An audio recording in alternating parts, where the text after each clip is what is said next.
Samantha and Caitlin watched movies until Caitlin's parents went to bed. "You ready?" asked Caitlin. "Yeah, I guess." "How does this work?" "It's real easy." Caitlin's parents were asleep upstairs while Samantha and Caitlin were downstairs watching a movie. They'd just left out the front door.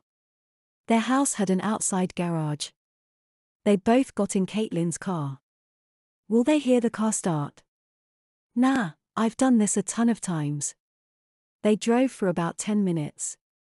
Caitlin pulled off the road down a dirt path that went into the woods. There were 4 boys sitting around a fire. They were all looked a little older than Samantha. Caitlin parked next to 2 other cars. "Hi guys," said Caitlin. "Hi," they all said together. "This is my cousin Samantha, she just moved here." They joined the circle. A bottle of whiskey was being passed around. "So, Samantha, right? I'm James. Now usually we tell jokes or ghost stories here, but we've all heard them all. Have you got any new ones from where you're from?" "No, we don't usually tell stories," said Samantha. "Well, our stories are all pretty stupid, except for there's one true local one."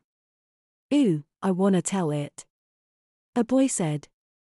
"No, I do," said someone else. James smiled. "I'm gonna tell it. Remember what I said, this is a true story." So 50 years ago this town was twice as big.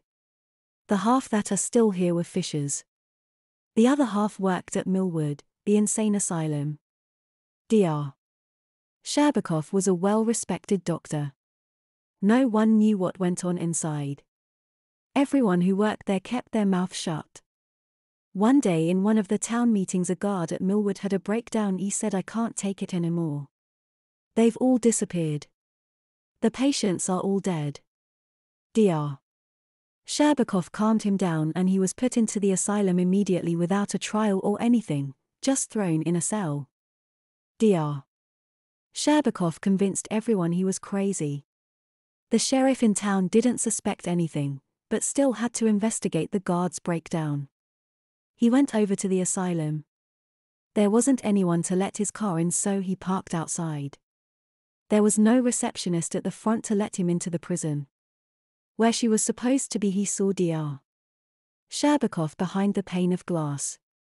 The doctor put his head into a noose and hung himself. The sheriff couldn't stop him. The asylum was locked without a crew and the sheriff couldn't get in. He called the feds. They all went in 3 days later. Every patient had died because Dr. Sherbakoff had been experimenting on them. Most had at least one organ missing. They never found a single member of the staff that worked there. They said that Dr. Sherbakoff was paid by Soviets to experiment on people. That was a pretty scary story. Samantha didn't have any questions. The bottle had gone around the circle a few times and Samantha was fairly drunk. They woke up the next morning. "Did you have fun last night?" asked Caitlin. "Yeah, I did. I like the woods, they're so different than where I came from," said Samantha. "What do you want to do today?" "Well, I guess you could show me around the area." "There's really not much to show," said Caitlin. "Just show it to me anyway," Samantha said tiredly.